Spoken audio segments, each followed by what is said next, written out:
There we go. Hello and welcome yet again to Pro Football Spot Seahawks Google Hangout. This one, as it is now, just three short days away from the 2016 edition of the NFL Draft, is going to serve as our draft preview. We did this last year and it went pretty well, I think. I can't remember how accurate me, Ken, and Ryder were. But as with last year, I am joined yet again for this draft preview with Ken and Ryder. How are we, gents? Good, Stuart. Thanks for asking. Great. Good to be here again. Yeah, good to see you both. It's been a while since us three been in the same hangout together. Yeah, so as the draft is 3 days away, we got Seattle Seahawks currently sit with 9 picks. As I said to Ken before we got going, it seems to be there's an overriding feeling as I tried to put this mock together that we need double figures this year, I think, not to fill needs, but to feel comfortable with more comfortable with how we're going to leave the draft. If we do pick 10, 11 players this year, I think. Ryder, would you agree? What was that? I think we need more picks than the 9 we've got. Yep, I think 9 is probably enough. I could see us potentially trading some away and building into next year's class, which is supposed to be very strong. Although I know, I believe Schneider said that he really liked this class, so yeah, maybe he does feel that we could use more picks in this class. So maybe take 1 or 2 from next year.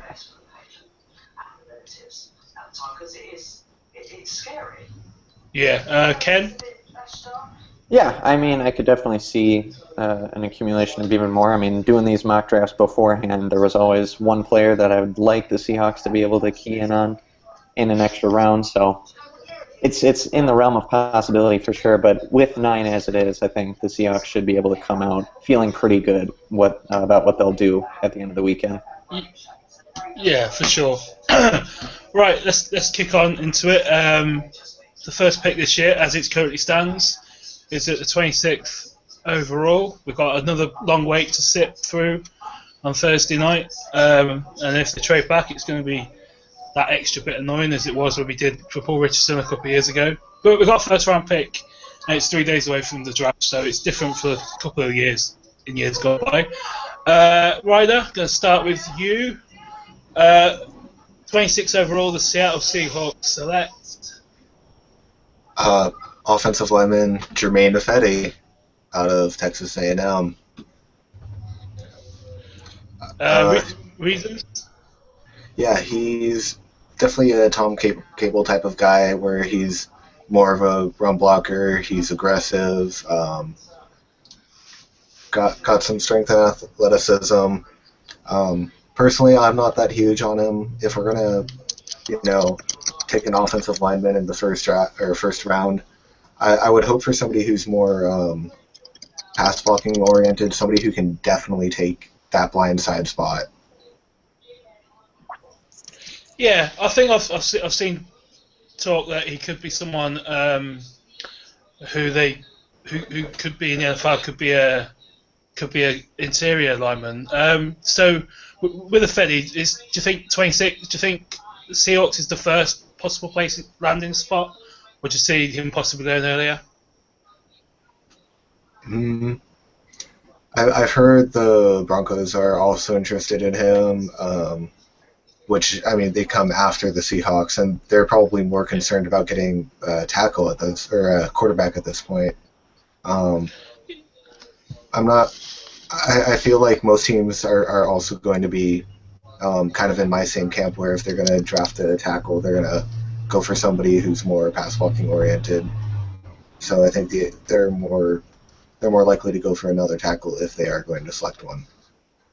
Yeah, I agree with that. So with Ifedi, who's off the board at the tackle spot? Stanley, Tunsil, Conklin, Spriggs, Decker. Yeah, I think most of those are going to be off the board. Maybe Spriggs or Conklin may still be on the board, or even Decker, but I don't think it's going to be more than one of those. Yeah, that's fair enough. Ken, Ken, what's your thoughts on the possibility of Ifedi at 26?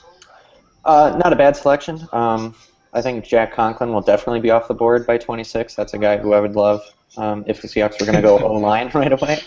There's just not going It's too early in the hangout for me to start crying. So yeah, there's just no way his stock No. has risen throughout draft season, and it could even be as high as 12, 13, some number around there. Ifedi, I mean, he looked pretty good on tape. There were a couple plays where he kind of doesn't give an entire amount of effort until the whistle blows, kind of gives up after he's done his job for the first couple of seconds and doesn't try and drive a guy into the ground. But overall, not a bad selection. It would fill a need for sure, and Tom Cable did visit with him. So not too bad. I like it. Yeah. Yeah, so as you're talking, Ken, Madison, Wisconsin, with the 26th overall selection, the Seattle Seahawks select Defensive lineman Jonathan Bullard out of Florida. The dude is exactly like Michael Bennett in size and length. He's got a tremendous first step off the line, can play everywhere along the defensive line, just an incredible playmaker, great tackler, very mature for his age, and I think he's a slam dunk at 26. Can be that interior defender that can be a run stuffer as well as rush the passer on a third down.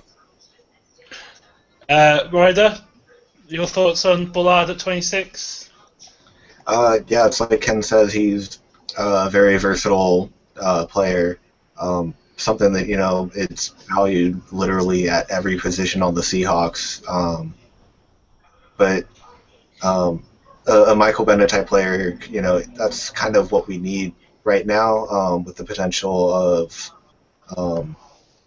just his contract situation. He will play through it, but he doesn't necessarily sound like he'll ever be happy with it. And it doesn't sound like the Seahawks are going to budge too much on it. So finding a replacement like that would be really nice, especially if we give him a year or two to develop. Yeah, there's a reason I asked Ryder to comment on that, because my selection at 26 overall is Jonathan Bullard, defensive lineman. Yes.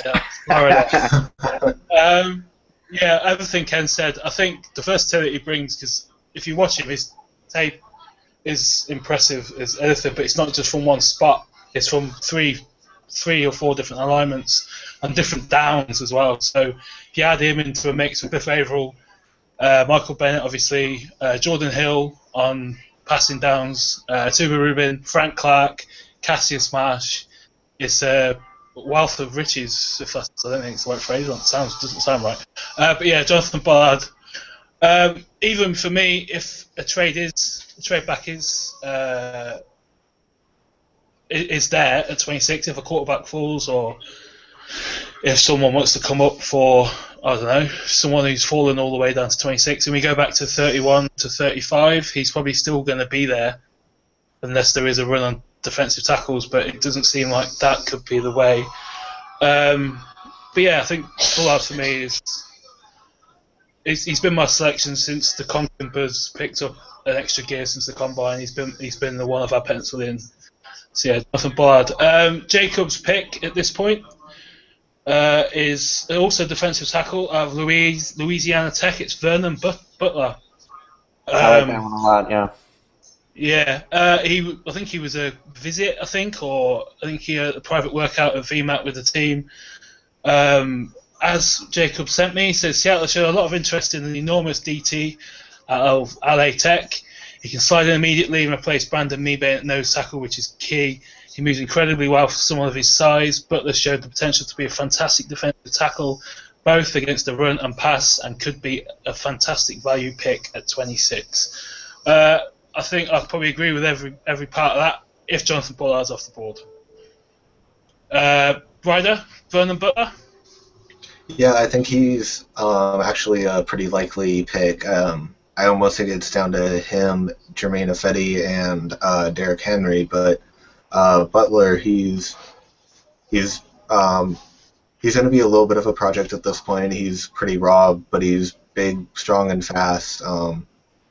But with a guy who's got potential kind of through the roof like that, if he's available, it could be a very, very nice investment. Yeah, I think Bullard or Butler would. I think, as you said, with Bullard right over the 1 year thing, I think that would be a good way to go with both of them. To be honest, I think Bullard is probably closest to being the finished product, but he's probably more disruptive than Butler. But yeah, I quite like Butler at 26. Ken, second round, 56th overall. First off, is this a trade up or trade back spot for you, or do you think they stand pat? I think they're going to stand pat. If they're going to do any trading, I would expect it to be in round one, and based on what other teams might want. If the Packers are scared of Vernon Butler being taken before them, maybe they'll jump up an extra spot. Something weird like that. But I think the Seahawks stand pat for both rounds 1 and 2. I don't think we're going to see any movement. Okay, so 56 overall, the Seahawks select. I'm going to go with cornerback Sean Davis out of Maryland. His stock has been definitely increasing. He was going to start out as a day 3 guy and has really increased, at least in the last few weeks for sure. Projected second round by a couple websites, namely CBS Sports. Definitely an intriguing prospect. You haven't seen a ton of press coverage for him, but he can be a really disruptive guy on the outside. I got to see a little bit of him when he played the Wisconsin Badgers this past year, and he looked really, really solid. Just has a nose for the ball, has good instincts, and a really aggressive guy too. Is able to lower his head and go in for a huge tackle. So I like that aggressive streak he has in him, and good instinctive play on the outside to be able to take on a wide receiver. A little bit early, of course, for a cornerback, but then again, there are some mocks out there that have got Eli Apple going to the Seahawks at 26. So it fills a need. Yeah, I'm not a huge need of the cornerback depth at this point, even with Browner coming back. So I like Davis as a second round guy to really be a project at least for a year. Yeah, so for you, is he a corner? Because I know there's some questions that he could be a safety in the NFL. Is he a corner for you? I see him as a corner. I like his instinctive play. I think he could be able to make a transition to safety if they like him better over there. That would just be a fun ongoing off-season story to just see how he handles camp over the summer. But I see him more as a corner. Yeah, Ryder, your thoughts on Sean Davis? I haven't looked too much into him, but if we can get a starter, get starter play out of him, that'll be really nice. Jeremy Lane, he's definitely more of a nickel corner. He does fairly well on the outside for a guy his size, but I mean he's definitely more suited to be inside. Not to mention he's got some injury questions, as did Walter Thurman when he was here. Yeah. So hopefully somebody who's durable on the outside, that would be a pretty big bonus, I think. Yeah, Sean Davis is someone I wrote up about for the drafting Seahawks, and it's everything Ken said is what I saw. It was very cool when I saw that the Seahawks have had him in for a visit. I was like, here we go. I might have actually got one right this year. But it sounds like Bill Belichick is infatuated with him, if Bill Belichick is to be trusted at this time of year. So I think 56 is probably the sort of position it's probably the start of where he could go. For me, I think he's probably more of a mid-third rounder. Yeah, early to mid-third rounder, but if Sean Davis is the selection of 56, after Jonathan Bullard at 26, there's no qualms on this side of the pond. That's a pretty solid start to the draft. And while cornerback isn't a massive need, it definitely adds to the Legion of Boom, because I don't see Brandon Browner being a Seahawk come the second week of September, to be quite honest. Ryder, who's your pick at 56?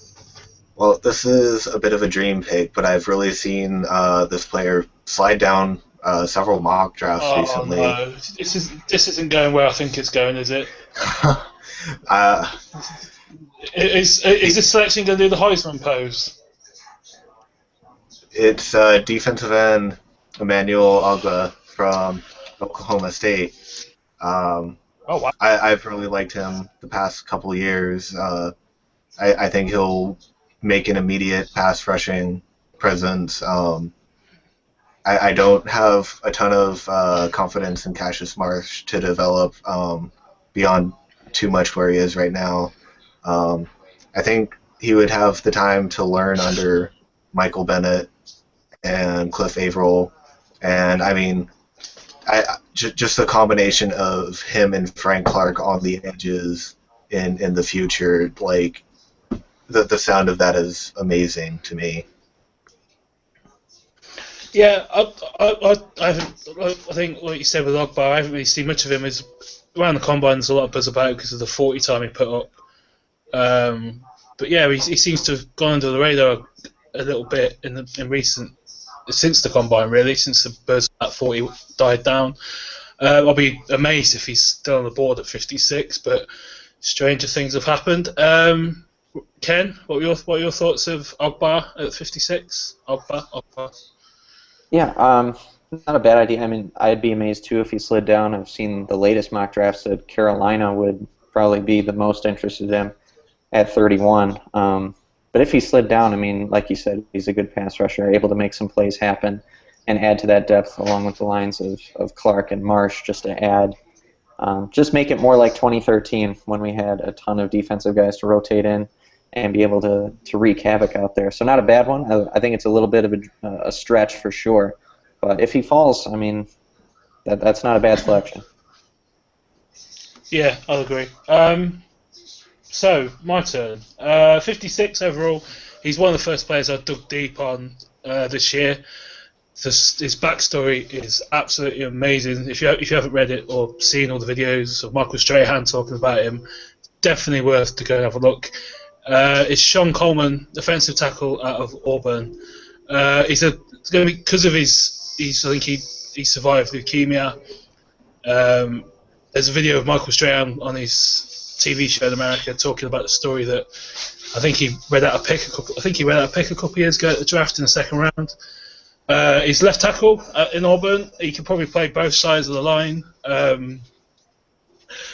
Even although he's a little older, and you probably, and obviously ideally for a rookie, you could definitely give him a year behind both Gary Gilliam and Jamarcus Webb, but he's probably more likely to be a right tackle at the next level. Pushing Webb, all that money we gave him, would be something to watch. And I think Tom Cable would be someone. It'd be someone Tom Cable would actually mould into a tackle how he wants the tackles to be, because Justin Britt hasn't really worked out at this point. And obviously, apart from Carpenter never really got it. Moffitt was too busy partying.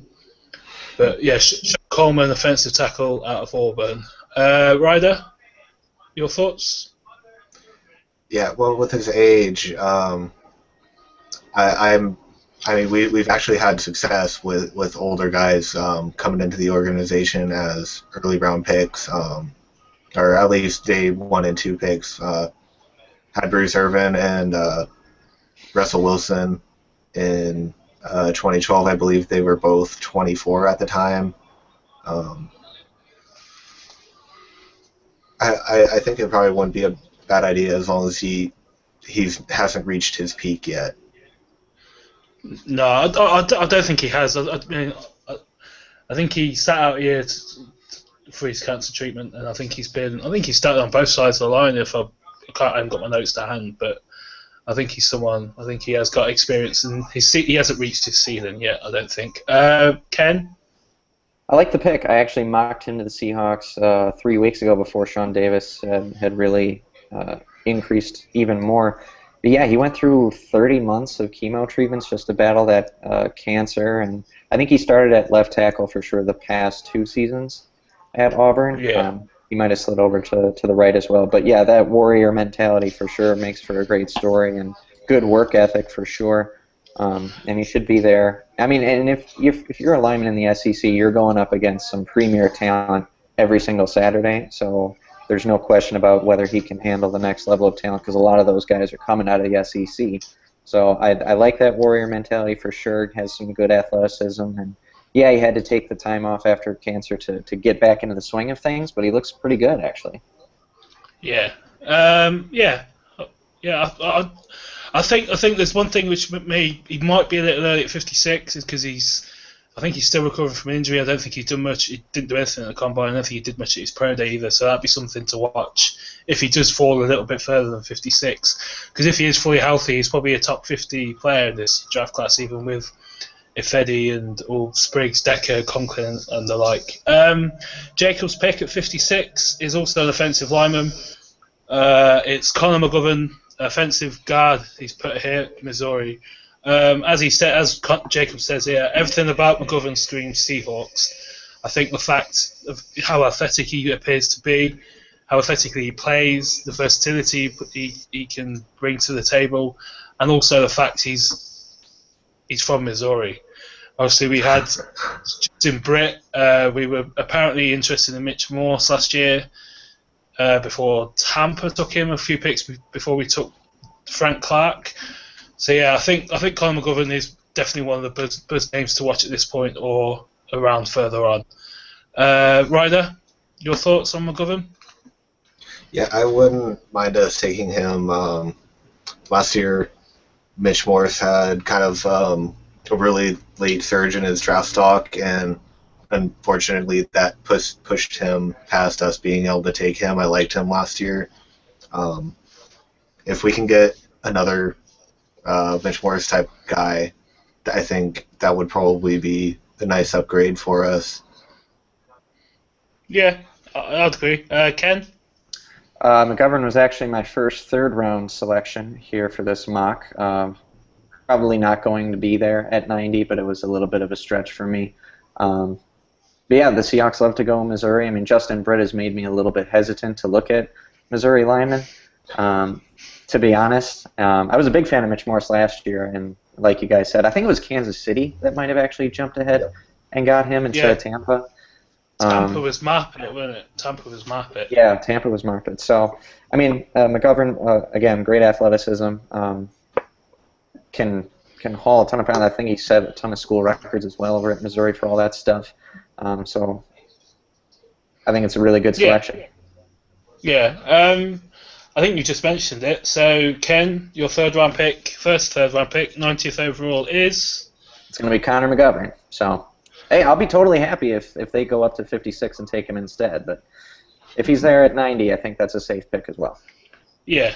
I think it's either or at this point. There's a couple of other linemen.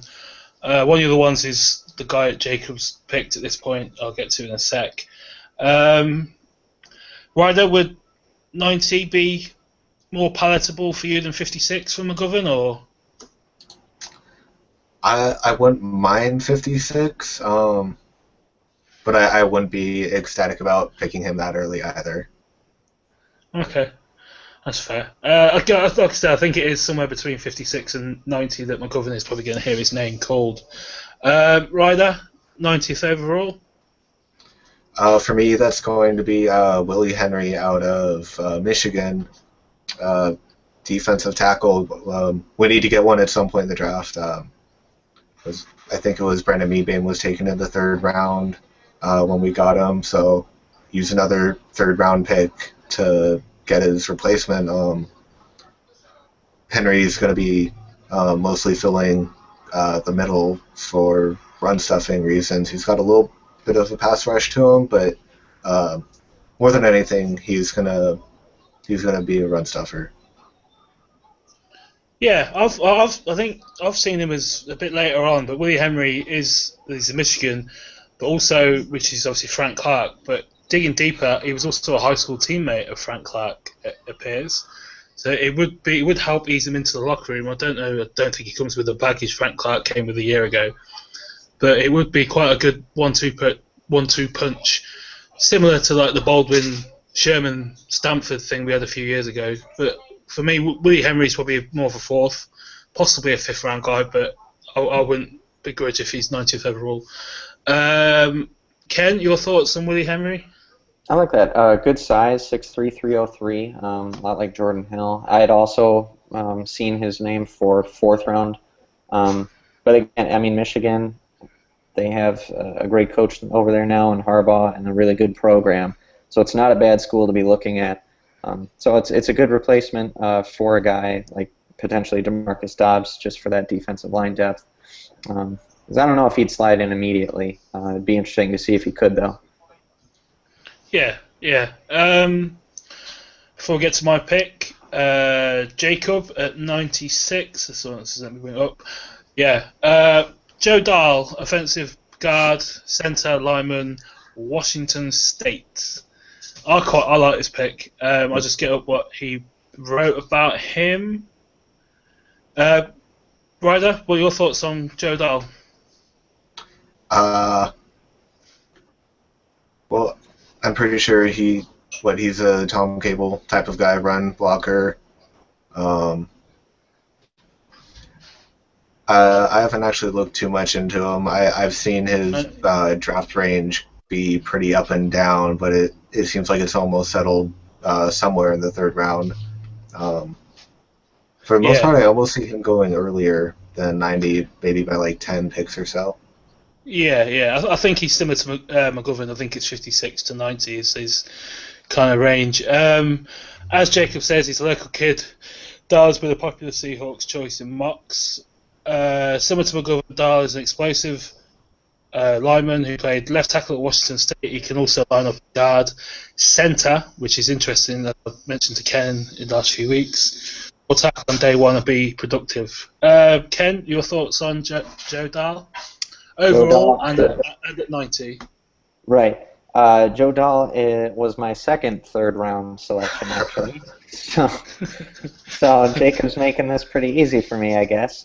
Yeah, I mean, slides it, had history at tackle, projects to be a guard or even a center. I mean, Patrick Lewis is not a long-term solution, ideally, but it'd be good to have Joe Dahl go in there. Maybe even give a guy like Christian Sicoli a year to redshirt and learn the offensive line a little bit more before he's ready, because Dahl's a little bit more polished. Good toughness, I really like that on tape. And he doesn't project to be a prototypical left tackle because of his side-to-side athleticism and short arms by the master scouts who know better than I. But I really like him as an inside guy for sure. Yeah. Yeah, I think as I've mentioned to you in the past, I think he's definitely a guard or a centre. One of the few teams. I think he was worked out as a centre in his pro day, so it is something to watch. For me, at 90, he's one of the favourite players I watched doing the drafting Seahawks this year. They say if you go to a small school that you should dominate, and boy, does this guy dominate when you watch him. It's Javon Hargrave at South Carolina State, defensive tackle. He's just a monster. He plays like a quicker Brandon Mebane. His stat lines in some games were just ridiculous. I know against less opposition than some of the defensive tackles at this point, but I think he's going to be one of the best small school. He definitely is one of the best small school players in this draft. I think you probably look for him to replace Mebane further down the line. You'd give him a year behind all the names we mentioned earlier on. But yeah, Javon Hargrave at 90 would be a lot of fun for me, particularly, because watching him was a lot of fun. When I eventually found video and clips of him, but yeah, absolute dominant force at South Carolina State. Hopefully, he can translate to the next level and keep the domination up. 2017, 2018, more than 2016. Ken, your thoughts on Hargrave? I like that. I mean, I haven't looked a ton into him other than what you were able to put forward, but I like this idea that since they come from a small school, a lot of other programs aren't going to be looking that closely because the skills aren't going to translate that easily. But some of these small school guys can really surprise us all, really. So definitely a sleeper pick, and with the upside that you've written about and just discussed, sounds pretty good. Yeah, Ryder, is he someone that's come onto your radar? Yeah, I've been seeing him more and more lately. Some of the small school guys do turn out really well. You might have to put on a little bit more weight. There is definitely going to be an adjustment period. There's no questioning that really, but the potential is definitely there, and I don't think the school size should really be too much of a detractor from his body of work. Yeah, definitely. I think, as I said, I think he's a pick, even at this early stage, where you're looking ahead to 2017, 2018, when Atuba Rubin might be on the way out. Jordan Hill he's out of contract soon. He may not have reached the potential he's shown glimpses of doing. And with Hargrave already in the building, you wouldn't have much of a drop off from a Hill or Rubin to Javon Hargrave for my money. At 97, I'm going to start with Jacob. He's somewhat of a very popular Seahawks mock pick, it appears. It's Tyler Irvin, running back at San Jose State. Ken reacts, so I think we know who Ken's fourth round pick is. Yep, that's exactly my fourth round. Is Jacob there with you, Ken, by any chance? No, I don't see him around here. Yeah, I think the Seahawks sent everyone of note on the offensive side of the ball in terms of coaching to his pro day and spent a lot of time with him. He's, as Jacob says, he's a running back that the Seahawks haven't had, really, under Carroll Snyder. He's a bit of a Danny Woodhead type. He could also be a kick returner, which is something to watch if they see, if they want to try to take Tyler Lockett's duties away from him a little bit, with obviously his bigger role in the offense going forward. But yeah, Tyler Irvin, running back, San Jose State. Ken. Oh man, it's getting ridiculous. But yeah, all the things Jacob said. I mean, he's a great athletic competitor. I like his projection as a bit of a change-up to throw in there on a third down play. Just has a knack for making big plays when needed. I mean, it could just be another creative tool for Darrell Bevell to throw in there, give Thomas Rawls a break, share the load a little bit. Good pass catcher. I haven't seen a bunch of his pass blocking ability, but he's at 192 pounds. But those guys can actually take a bit of a hit when you need him. So I like what he brings potentially to the offense, just a nice creative weapon out of the backfield. So, seeing as he's your fourth round pick, is 97 too early for you, or is running back too early for you? Yeah, I think it's more the latter. Just there are more positions of need, which I've tried to address earlier in this mock of mine. But if the Seahawks really like him and like what his potential would be as a weapon on offense, I wouldn't fault them for going into 97. But he should be there in round 4 for sure. For sure. Ryder, Tyler Irvin. Yeah, I agree with Ken as far as running back being a bit too early at this point. But it's not a bad selection overall. He's the type of player that I think we could use, and you'll see that with one of my picks later. Raw. Intrigue. Ken, as you've already mentioned it, don't have to go too deep into it. 97th overall. The Seahawks general manager Ken takes 97? Oh, Ken? I had Joe Dahl at 97. There you go. We haven't heard that name for at least 5 minutes, so let's just get that name back out. Ryder, 97th overall. The Seahawks select. For me, it's Rashard Robinson, defensive back out of LSU. He's got nice size, nice athleticism, bit aggressive. He's kind of what you would expect to see for the Seahawks. I've also seen him quite a bit as far as being mocked to them. I know we've definitely been paying some attention to him. And, yeah, he's one of the 30 visits or workouts. Yep. Yeah, I wouldn't mind seeing him in a Seahawk uniform. Yeah, I'm on board with that. His name had popped when I saw him on the visit list. He definitely would fit. I like the LSU cornerback last year, Jalen Collins. So it's definitely along those kind of lines with Jalen. I think he's probably more polished than Jalen Collins was a year ago, and he went in the second round to the Falcons. I think it was. He definitely was the Falcons. So yeah, I think I really do like that pick. It's interesting that they have looked at him. And as I'll get to in a minute, I think this is probably the right spot for a cornerback for me as well for the Seahawks. Ken, your thoughts on Double R? Well, Rashard Robinson was actually my 5th round pick. You serious? Yeah, serious. I don't know what's going on here. Ken, just disconnect. We've got your. You got me covered. You got me covered. I don't need to be here anymore. Those issues that are attached to his name, it makes me think he's going to fall down the board a little bit longer. Because that was for 97, Ryder? Mm-hmm. Okay, yeah, I think the baggage that he carries will dissuade a bunch of other teams, and I think the Seahawks can afford to wait a little bit to be able to get him. But again, I like the pick, the good athleticism, and everything that you said. I think he adds to the cornerback depth very well. Yeah, there's a weird culture surrounding the LSU defensive backs. Seems like maybe Patrick Peterson. He didn't have any issues, did he? Seems like he might be the only one who hasn't really. Patrick Peterson's main issue is that he's too concerned with what everyone else thinks. Yeah. Yeah, I do like Rashad Robinson. I probably agree with Ken that I think 4th or 5th would probably be more his likely range.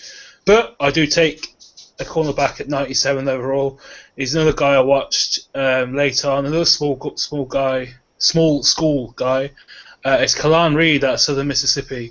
He made 2 of the more remarkable plays when you watch it of all the players I've watched. He just flies around. He gets beat occasionally. Where he latches on, loses eye control. But when he locks onto a target on a pass thrown underneath, he is there in an instant, in a flash. I think he would be good to maybe try out first at nickel a little bit, mix it up with Deshaun Shedd and Jeremy Lane when he's asked to slide inside. But I think at 97, I think Kalam Reed is definitely someone who I would be definitely on board with taking. You could also probably just go wild with him. His athleticism, speed, his ability to lock onto a ball and cover ground, like Earl Thomas, could see him line up at all sorts of positions on the defensive side of the ball. So it would be interesting to see what Pete Carroll and Chris Richard can do with a player like Kalam Reed. But yeah, for me, 97 is a Southern Miss. Ken, your thoughts? I like that. The videos that you embedded were just highlight reel plays that were really impressive. And I like that it's a wild card guy that they can put around the defense and see where he sticks best, because he does have the natural skill for sure. Yeah, he like I say, just get beat. That interception I posted on the article is incredible. I know it's against Charlotte or something like that, but it's ball skills and yeah. Ryder, your thoughts on Kalan? Well, to an extent, they might have to tell him to slow down a little bit. As great as that speed can be, if he's going to get beat a lot more in the NFL if he's not careful. Guys are a lot craftier, and as great as recovery speed is, it's only one tool in what needs to be a pretty big bag of tricks. Yeah, I think that's probably accurate. Maybe 97's a little bit early for him, but I think compensatory pick. I think you can kind of take a flyer of this sort on a player like him for the upside he's going to bring to the table. 4th round pick, Ken. We already got yours. Yeah. Who was it? It was Tyler Ervin. Tyler Ervin. Yeah. So let's cover that. Ryder, your 4th round pick? I'm going to stay at the position and go with James Bradbury. I like it. I'm not entirely sure he's going to make it that far, but if he is, I really think we gotta take him, or else he's going to be gone. I just don't see him lasting too long into the 3rd day. He's big, quite athletic, pretty aggressive. I really think that he is. He just has LOB written all over him. If we could take that and mold it, I think we could see maybe the best that LOB's ever been. Wow, that's strong words in 3 days before the draft. I really like that pick. Last year, I think I might have said in a previous hangout, one of my one of my favourite defensive backs from last year was his running mate, Jaquiski Tartt, who ended up going to the Niners. I think Bradbury could have a similar rise up the draft boards. I think he could be anywhere between 50 to 150 at this point. I think, as you said, everything you said, Riley, I completely agree with. Interesting that you've dived in twice at the defensive backfield with the young options we apparently seem to have with Ty Smith, obviously, and we got SJB and Say and Simon and all the rest of them. Ken, your thoughts on Bradbury? You audibly reacted to it when Ryder announced, but your thoughts? Yeah, I wrote him up for the drafting Seahawks, and he seemed like another Ty Smith coming from a smaller school, not as well known. Has the ideal build, I mean the size and the arm length to be able to deflect passes, keeps his head on a swivel, and just looked pretty good. I mean, I like that a lot. Yeah. So he's not your 6th round pick then, no? No, he's not. Good. This might be though. Jacob's 4th round pick is Ronald Blair, defensive end, Appalachian State. As Jacob says, Blair is one of his favourite prospects in the entire draft. He drastically improved his draft stock and numbers at his pro day. Despite his eye-popping tape, Blair continues to fly under the radar. He shows an impressive display of size, power, quickness, and technique.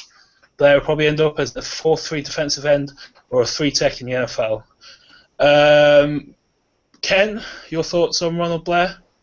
I haven't looked into him at all, really. No, so I'll really give it a shot. I'll give it a shot today. Yeah. He's definitely a name I saw, as Jacob says, with his pro day and at the combine. That's pretty much about it for me. Ryder? From the little I know about him, he's lengthy, but overall he's not that big or fast of a guy from what I know. No. He seems like a guy who's going to take quite a bit of development, and I'm not sure about this early in the draft for him. Yeah. I had probably more of. I think I've seen on CBS or Draft Tech. I think he's more of a 6th round guy. For me, 124th, the 3rd straight guy I wrote up for drafting Seahawks. North Dakota State's left tackle, probably going to be a guard at the next level, is Joe Haig. A couple of years ago, Billy Turner came out of North Dakota State, and he's pretty much exactly the same. Was right tackle, left tackle, playing guard in the NFL. I think that's what we're going to expect to see from Haig in the NFL. I think he's going to come straight away and push Justin Britt for left guard. I think that's probably where he's going to see his NFL future. But yeah, I really like Haig. I think Billy Turner is the guy to watch if you want to see his career trajectory in the NFL. But yeah, Joe Haig, offensive guard, North Dakota State. Ken, he's not your 6th round pick, is he? He's my 6th round pick.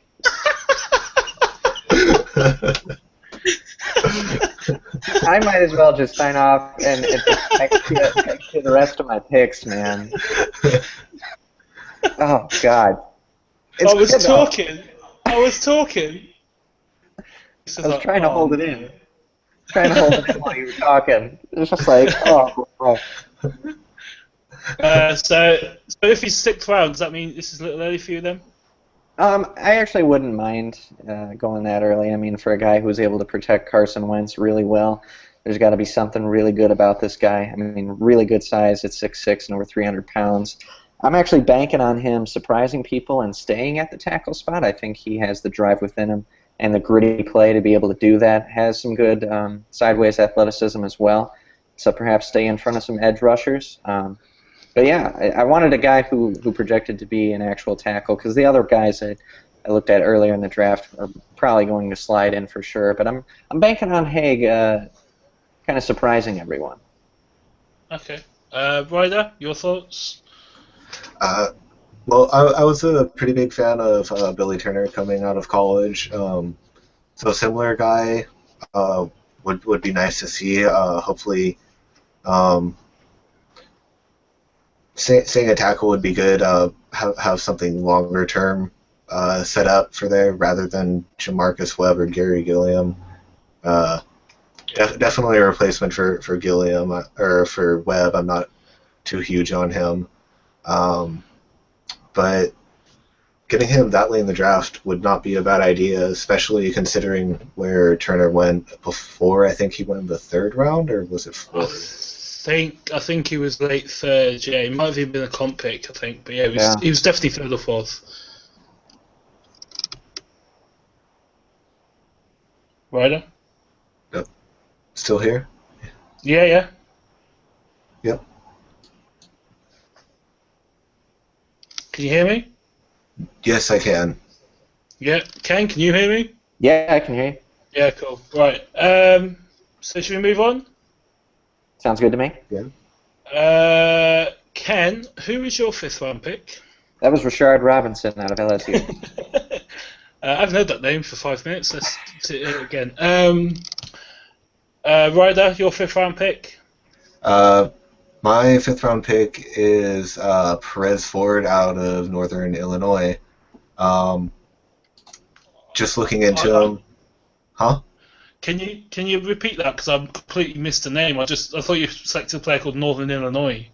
Perez Ford. He's an outside linebacker. Yeah. I'm with you now. I'm with you. I was like, is this a player called? Is this like a Kardashian who we just selected? Anyway, sorry, Ryder. Continue.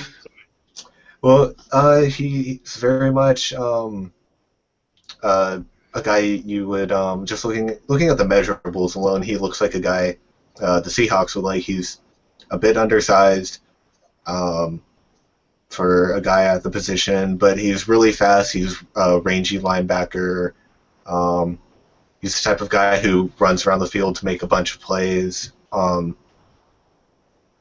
And he does. He gets sacks. He gets turnovers.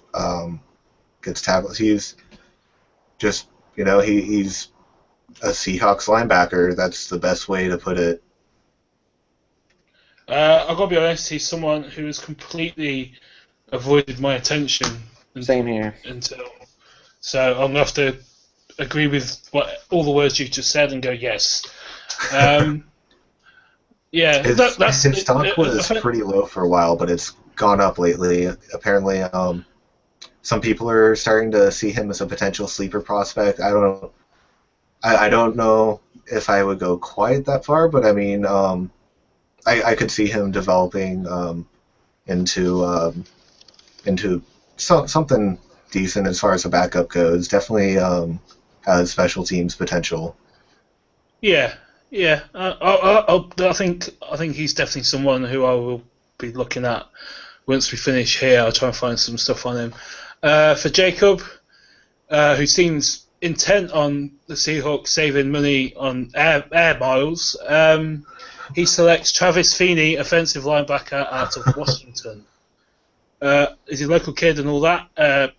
He does seem like someone who would be perfect to replace Bruce Irvin, just as Ryder just detailed with Perez Ford, and as Ken, you detailed with someone who I nearly took with the Javon Hargrave pick, Kyler Fackrell out of Utah State, who I think is probably the ideal player to replace, if we do want to replace Irvin, not like for like, but as close to like for like as you're going to get. Feeney, he says Feeney's an athletic linebacker who had a fantastic combine. He could be a versatile weapon. There's that word again in Seattle's defense. Ryder, you're a Husky. Travis Feeney in the fifth round? Yeah, I've been watching him since he got to UW.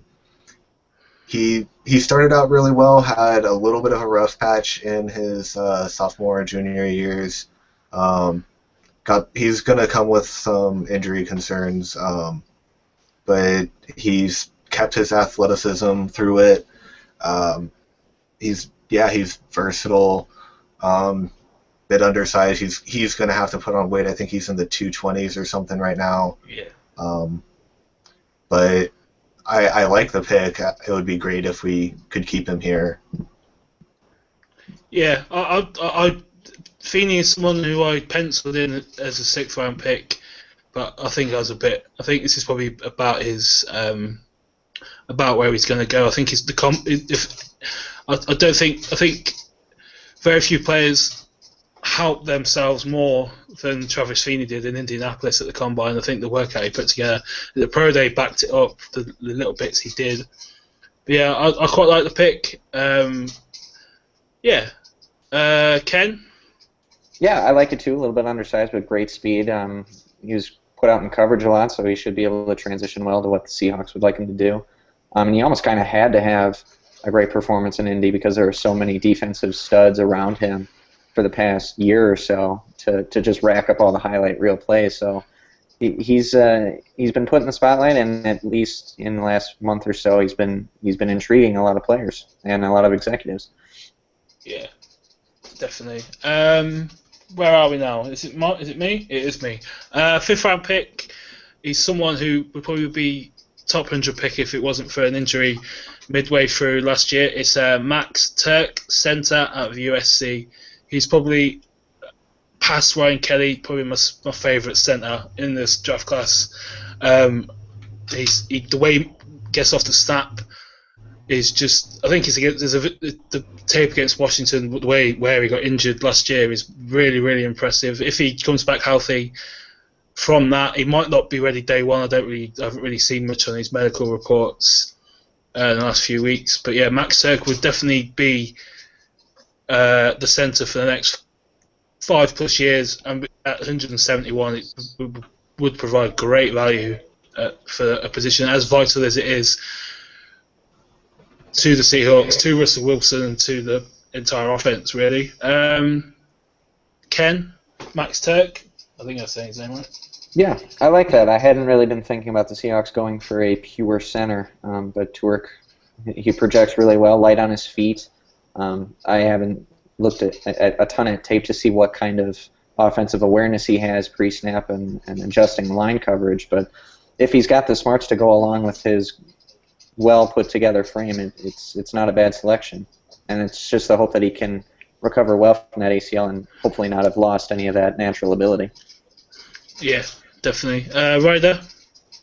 Yeah, the ACL is pretty concerning. It seems like if players get one, there's usually another one to follow at some point in their careers, unfortunately. But also nice to see him be a bit more aggressive. But as a whole, his tape definitely puts him well ahead of the 5th round.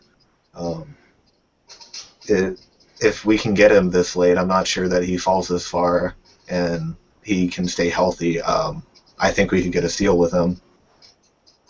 Yeah, I think if it wasn't for the injury, he would be a top 150 player. But I think with the injury, it probably knocks him down. It probably could even knock him down further than I've taken him here. But I think it's important we get a centre for Russell Wilson to build something up with. As we got with Tyler Lockett at the receiver position. I think they've got a bit of a budding bromance, it appears from their social media. Next up is 6th round. Ken, do you want to repeat who your 6th round pick is? Yeah, I had offensive tackle Joe Haig from North Dakota State. That's a surprise. Ryder, 6th round pick? So I mentioned not being that big on running back in the 3rd round, but that I like the Tyler Ervin type of guy. So I'm going to go with Marshawn Kuprick out of, forgot the school. Illinois State. Illinois State, yeah. Fast guy, pretty versatile. I could see him being kind of a Leon Washington type of guy. Potentially, slowly phasing Tyler Lockett out of his special teams duties so we can focus on offense. I think we could really use that, something to change the pace, like a just straight up speed guy for the running back position. Yeah, I like that. There's a mock I'm doing over here at the minute. He's got 30 odd other tweeters doing it, and he's just going in the 7th round to Washington. but there's a few strange people who have felt Paul Perkins fell to the 6th. Ken, your thoughts on Copperish? Out of running backs, I hadn't really looked at him that much. I've been looking more at Irvin and DJ Foster for sure, but I've seen a few Illinois State games at some family Christmas parties because that's where my family lives, and Illinois State always looked like it had a good running game. But other than that, I haven't really looked at Copperish that much. No. He's someone who, again, has averted my gaze for most of this draft process. Jacob's pick, just reloading it. Oh man, why did he give me this? It's 1:45 and he's giving me a name like this. Reese Odhiambo, offensive tackle at Boise State. If Reese is watching, I apologise for butchering the name. Jacob says, depending on how NFL teams view his injuries, he may not last this long. He can play guard or tackle in a pinch. He doesn't fit Seattle's general athletic profile, but they've reportedly loved him for a while. Although it could be a smokescreen, Tom Cable was at the Boise State Pro Day, and I think he was one of 2 Boise State players that we've had in for visits since as well. Ken, your thoughts on him? Darn it, I was going to have you try and say the name again. Odhiambo. There you go. Again, another guy who has avoided my gaze. So, I mean, Jake and I seem to be kindred spirits this evening. So I think it'll be worth giving him. A look. Yeah.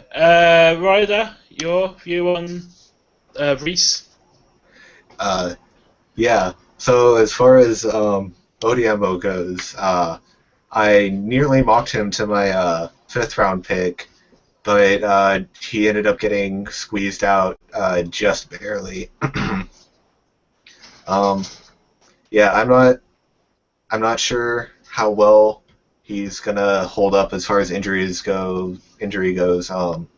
Those medical reports are something guys like us don't have too much access to.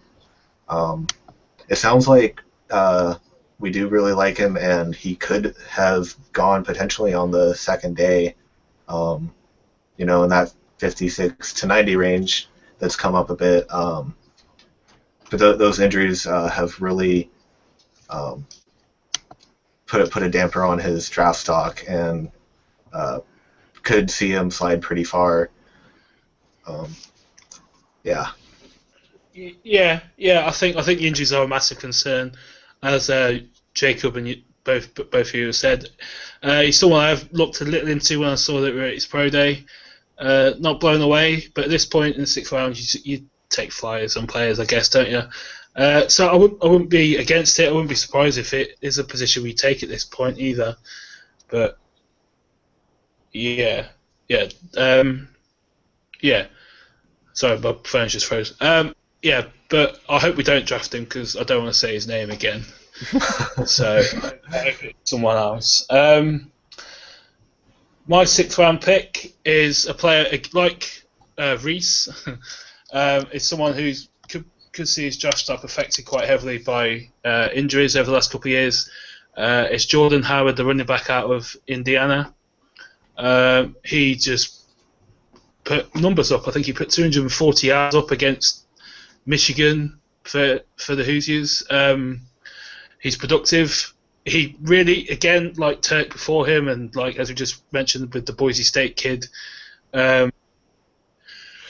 he probably would be a bit upset to be still on the board at this juncture. But if he is, I think he would be a really viable option to spell Thomas Rawls in 2016 before hopefully the Seahawks make the most of what looks a ridiculously strong 2017 running back class. I think that running back class is one reason why I haven't took a running back before then. All the talk of Derrick Henry is irritating because I don't think he's that good. Spoiler alert: I don't think it translates that well. He's an Alabama running back, and Mark Ingram's done it for games here and there. Trent Richardson is on his 12th life, I think, by now.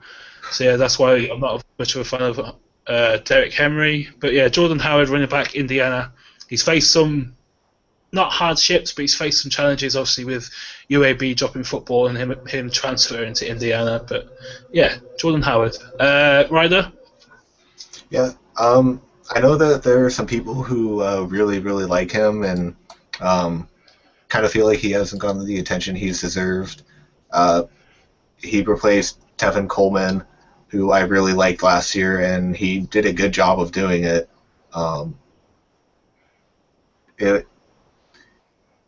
If he's close to as good, he'll make a good change of pace guy. Yeah, definitely. I think he's definitely someone you can see as a third down back next year, and maybe extend his role as the season goes on, and Christian Michael releases another mixtape. Ken, your thoughts on Howard? I like it. Indiana really relies on that run game, so they relied on him heavily. That game against Michigan, if you haven't been able to watch the entirety of it, it's definitely a game worth watching. A lot of back and forth stuff. It was really good because you don't see that a lot from Indiana in the Big Ten. But yeah, he was able to carry the load a lot for moving the ball every single possession, and so has pretty good durability. And Indiana seems to churn out promising running backs every single year. The pass game is still lacking in that program, but any running back coming out of Indiana right now is definitely worth watching. Yeah, I'll definitely agree with that. And obviously they've got Spriggs was leading the way for him. He was going to probably go top 50, if not first round. Ken, 7th round pick that hasn't been taken by Jacob unless he's one of his 7th round picks. With the 225th overall selection, the Seahawks select quarterback Jacoby Brissett out of NC State, another Wolfpack guy, where Russell Wilson was able to come from for at least part of it. Came to Wisconsin for an awesome year, but this guy out of NC State, he's built a little bit better. Built a little bit better, like a prototypical quarterback, but actually has really solid mobility. And part of that is because NC State has not had a good offensive line. In Brissett's tenure, he was having to be flushed out of the pocket a lot. You'll see that in his tape. Able to make a lot of good downfield throws. The accuracy can be hit or miss at times, so he's definitely a project, but in the 7th round, that's pretty much what you're going to get. But I like the possibility of bringing in a guy who can learn the Seahawks system, who has similar skill sets to Russell Wilson, and learn under him for a while. With NC State, you might know more. Obviously with Wilson, I think it was Tressman was the guy calling the plays. Wilson, is that correct? Oh gosh, I'm not sure actually. No, but it's the same offense. I'm guessing that Russell Wilson learned at NC State or similar, wouldn't it be? Yeah. Yeah, at least looking on the tape, it's pretty similar. Yeah, and there is also one. Jacoby Brissett come to my attention with one. I can't remember who it was against. One play when he's running to his right and avoiding tackles like a certain Mr. Russell Wilson and lobs up in the end zone. It's a touchdown. I think it's a touchdown. Unbelievable play. A Russell Wilson-esque play. I need to go and find it because I can't remember who it was against. But yeah, that's where it come to my attention.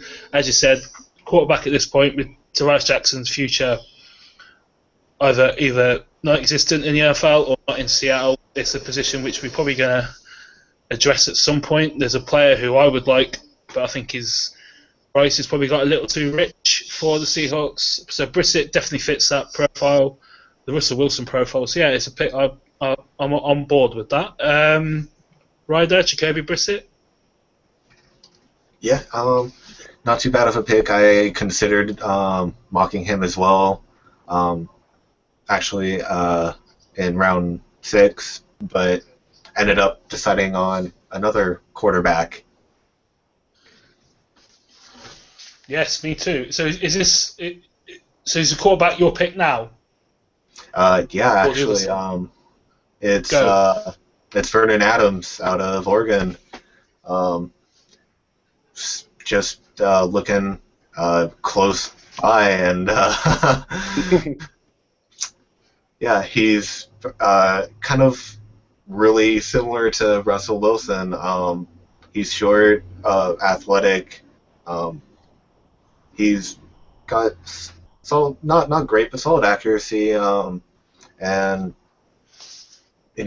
I realized the chances of him turning out the same way Russell Wilson did are slim, but I think he can at least make a good backup quarterback. Definitely in our system. Definitely with a guy he can model his game after and just have him right there to watch every day. Yeah, he's a playmaker. He's actually the quarterback I just referred to when I think his price has probably got a bit too rich for the Seahawks. I think he's probably going to be a fourth, fifth round guy. We don't really need to spend a fifth round pick, fourth round pick on a backup quarterback who hopefully isn't going to see the field. But Vernon Adams can play. His height is no. I think Russell Wilson shown is that if you can do the things that Wilson can and Adams can do it to a certain extent. I was at the Oregon-Washington game last year and third down 17, third down 23, third down and 12. He was making plays and converting long as hell third downs, just through sheer, just balling, as they say. But yeah, he is my number one pick for a backup quarterback, if that makes sense. But yeah, I'm all on board with that pick, as you probably saw from my reaction. Ken, VA.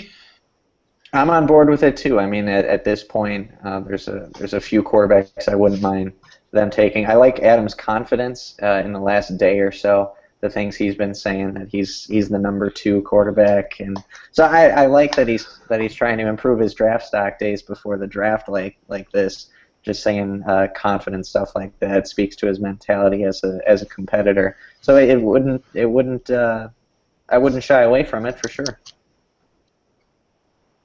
Yeah, I think the interview you're referring to is the Dan Patrick one, which is bloody impressive. The way he comes across, as you say, QB2 and all that, that's the sort of thing you can see fitting in the locker room in Seattle. So yeah, Jacob's pick at this point is the one player I haven't heard of at all. Well, I read this name and I googled him to make sure he was in this draft. It's David Onyemata, defensive tackle out of Manitoba in Canada. As Jacob says, he dominated the East-West Shrine game, 6'3", 300 pound, posted a 33-inch vertical jump. That doesn't sound right. I don't think that's right. 33 inches? I think he's mistyped there. 11-inch broad jump, 33 bench press reps, a 5.06 40-yard dash, and a 7.25 3-cone. He's flashes the ability to be dominant. He's an athletic defensive tackle who Seattle can develop. Ken, your thoughts on your matter? Like you, good sir, have not heard a darn thing. No. I legitimately, when Jacob sent me this last night, I googled that name because I'd never heard of him. Yeah. Ryder, is this going to be the shortest analysis of a draft pick ever? I feel bad because I haven't heard of him either. He reminds me, just the way he's been described so far, of one of our picks last year. I can't remember his name right now. Defensive end from Oregon State. Obumgwacham? Yeah. Obumgwacham. He reminds me of that, but like he's been slid inside. So sounds like a practice squad player who could potentially, turn into something incredible if he flashes dominance. I mean, that's always a good sign. But I mean, so do a lot of players. I mean, but 7th round. I mean, why not? Yeah, Ryder, you could make a great politician. You just got 1 minute of analysis out of David Onyemata. Well done, sir. But going off his numbers that Jacob's posted, he sounds like Superman because he vertical jumped 33 inches. That's impressive. That is. I think he should be getting higher than 7th round. Yeah, I've never heard of him. I need to go and find. There's a couple of players now I need to go and find stuff on because he is one. And I think Jacob's just trying to test me at 1 o'clock in the morning with Reese Odihamba and David Onyemata, but that is another matter. For me, at 225 overall, outside linebacker Aaron Wallace, UCLA.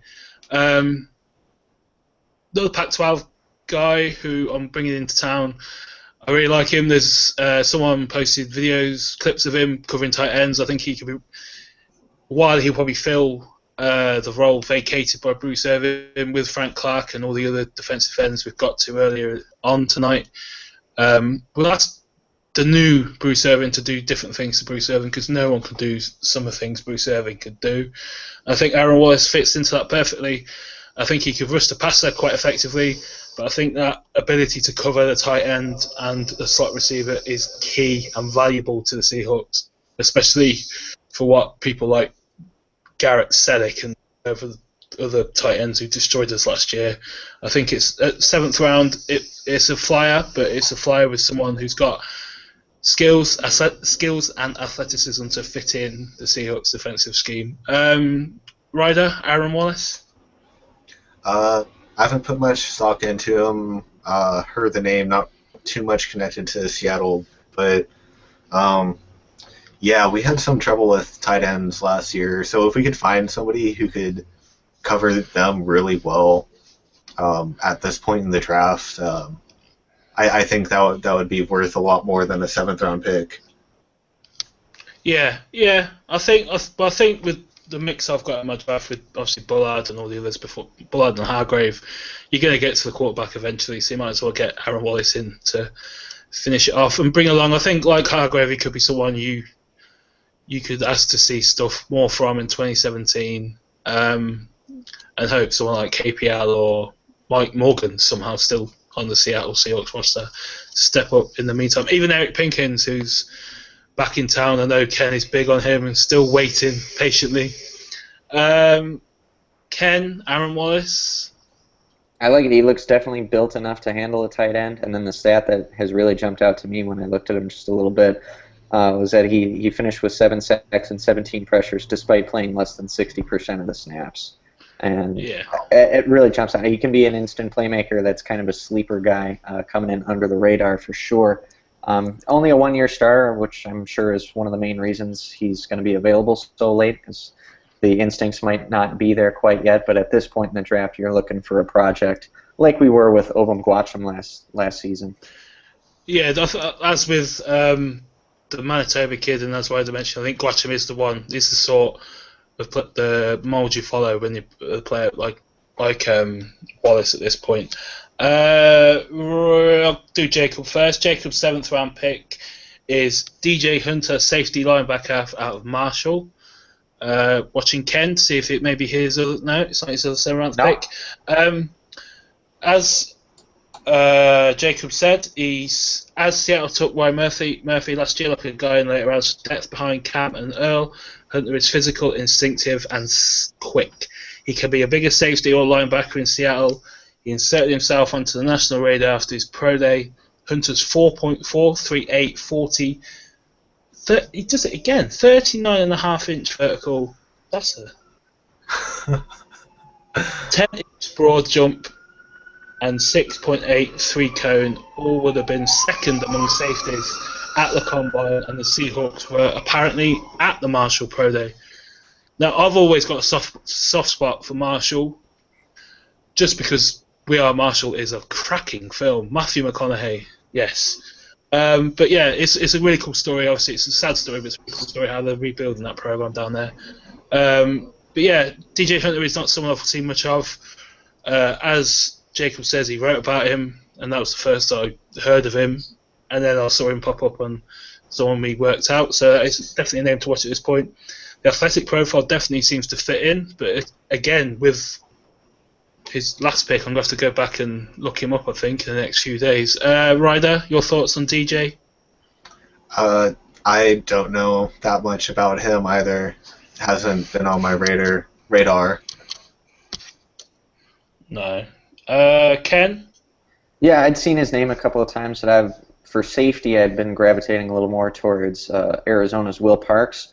I've got another colleague on another site who's actually going to Arizona and just raved about his Cam Chancellor-like hitting ability.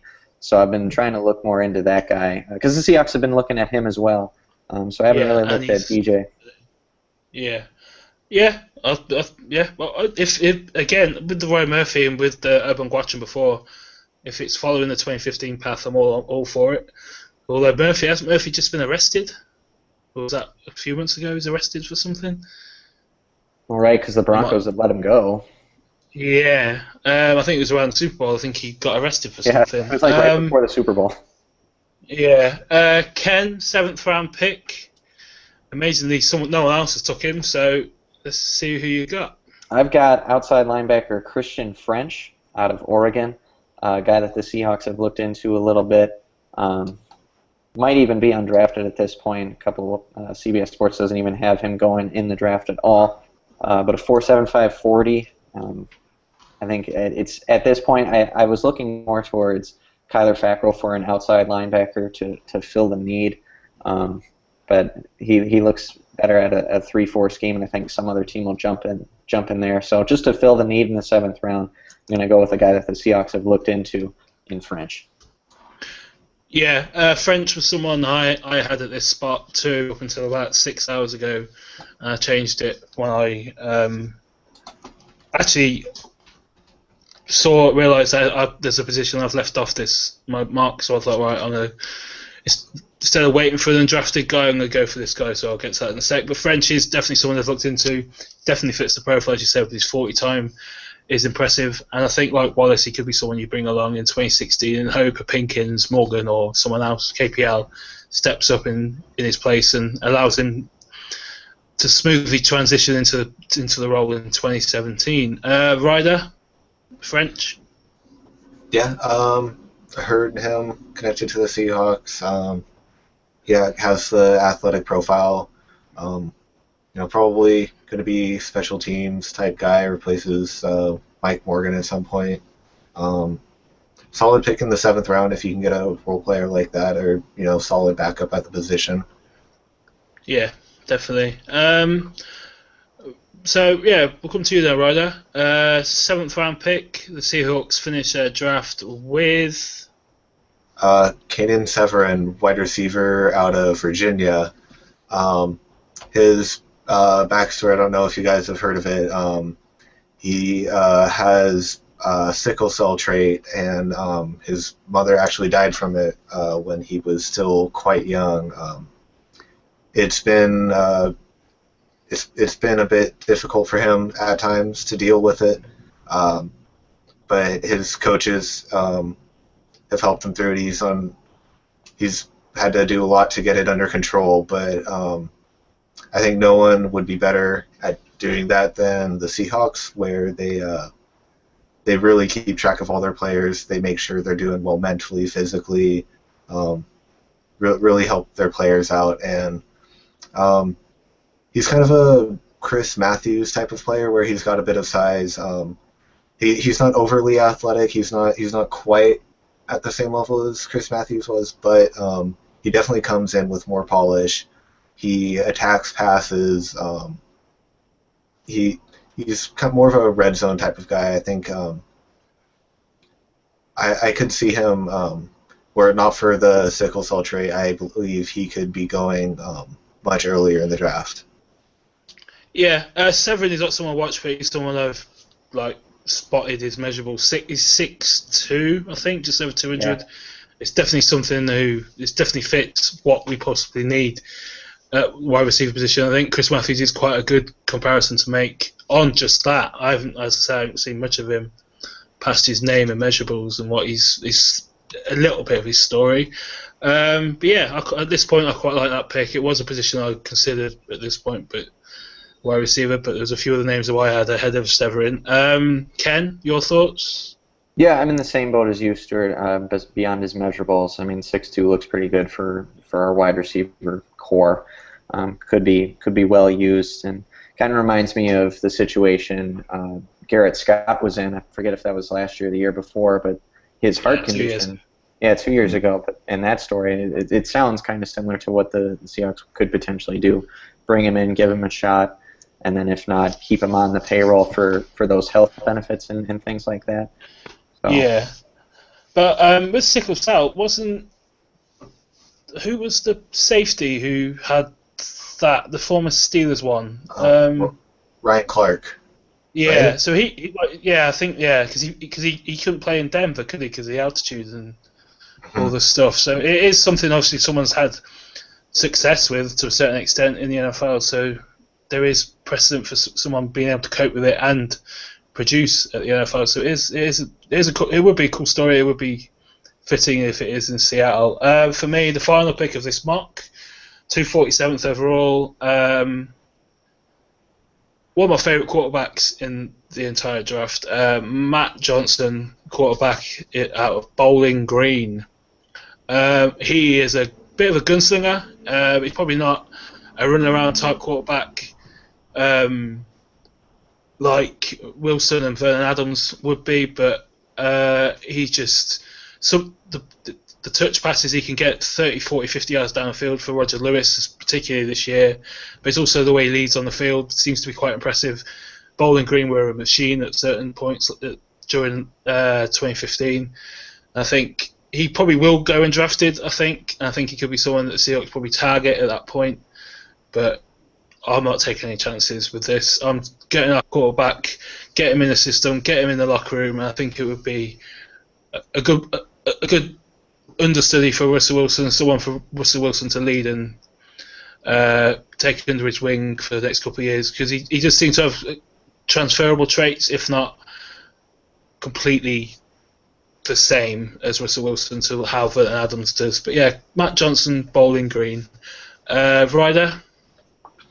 Yeah, I don't know too much about him, but it seems like he would provide something different as far as what type of quarterback we've had the last couple of years. We've stuck with the mobile type, but if we have a guy who can just really get it down the field quickly and can lead, that's definitely a huge irreplaceable trait at quarterback. Then, I mean, 7th round, not bad. Yeah, if Roger Lewis gets drafted, he owes his 50% of his sign-on fee to Matt Johnson, because some of the balls he puts, it's not his separation, it's the throws that Matt Johnson gave him. Ken? I'm in the same boat again. I haven't seen a ton of him, but Bowling Green's program over the years has generated some good passing from their quarterback to wide receivers. So coming out of a program like that, again, kind of under the radar. But there's value there coming out of Bowling Green at the quarterback position. Yeah, cool. Right, that's it. We've got all 9, 18, 27, 36 of the picks in. Jacob and Ken apparently have been over the same war room table for most of it. But as the draft falls, as you've put it, is there anyone that you would target above anything else in drafted if it fell like you see? Ryder? Well, I wrote a drafting Seahawks article on him. I don't know if it's up yet. It would be nice if we could get Jadon Mickens from University of Washington.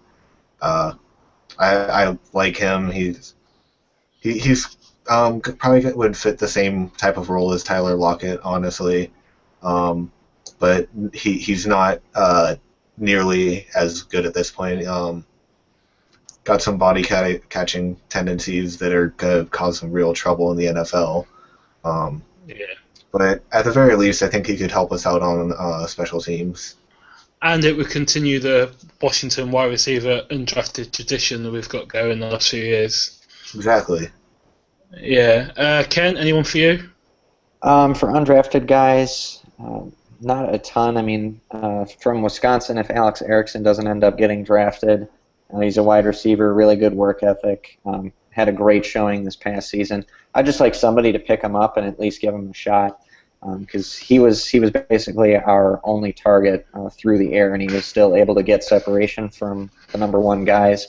And it was good on special teams too. He was a punt returner and able to get down the field pretty well on kickoffs. So, little native guy of Wisconsin. Yeah. For me, it's probably wide receiver. Jay Lee is someone the Seahawks I think I've looked at. He's someone I'd like. I think he's probably going to get drafted, but to Jay Sharp, if something happens to him where his season goes undrafted, despite his minuscule hands, he catches absolutely everything. So I think wide receiver is a position I think we might look at. I think probably a lineman, the TCU guy, the Hala Vitae, is it TCU? He's from Vitae. He looks like someone who could be a swing tackle. I think it's Vitae. I've probably just made that name up. But yeah, I think wide receiver and someone to replace Alvin Bailey are two positions I would definitely look at keying in on the undrafted. So that's our mock drafts. I'm gonna post the document I've put together for it with all our picks. Basically, I'm just gonna have Jacob and Ken on the top of one thing. It's the time delay for where Jacob is and where Ken is. That's what it is. The message just got through a bit slower. Yeah. So who at 26 is there anyone that you don't want the Seahawks to take? Derrick Henry. Ken? Yeah, if I'm going to go for, I'm just like you, sir. I think Derrick Henry benefited a lot from Alabama's really solid offensive line. Just created a ton of gaping holes for him to run through.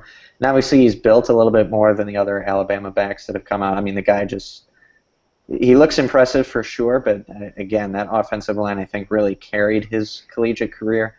And given the history, I mean, even a guy like Mark Ingram hasn't been as sturdy as a guy as I think maybe we all thought he was going to be.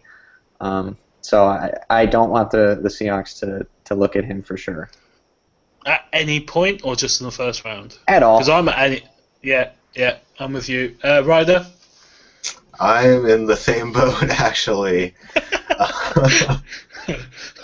Yeah, I just can't. I can't really go with Derrick Henry. You just the Alabama backs just haven't really been doing it for me these last few years, and maybe if we got him in the third round.